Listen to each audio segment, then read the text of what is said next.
Since when did the Philippines become a province of The Hague? Kung kaya nilo itong gawin sa isang dating Pangulo, sino na lang ang susunod? If they can march into our house and take one of our own, what stops them from doing it again and again? To you, to me, to any of us. What protection can we guarantee our OFWs eking out a living overseas?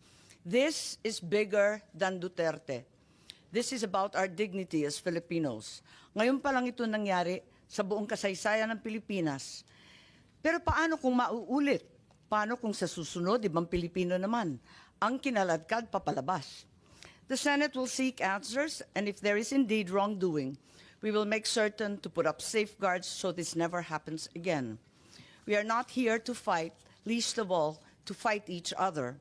We are here to find the truth. Because a country that does not demand answers will always be at the mercy of those who dictate the questions. Ang hustisyang ipinapataw ng dayuhan ay hindi hustisya. Ito ay pang-aalipin. Ito ay pagkontrol. At mga kababayan ko, hindi tayo alipin. Tayo ay Pilipino.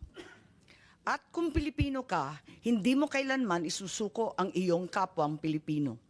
Hindi mo isusuko ang iyong pagiging Pilipino.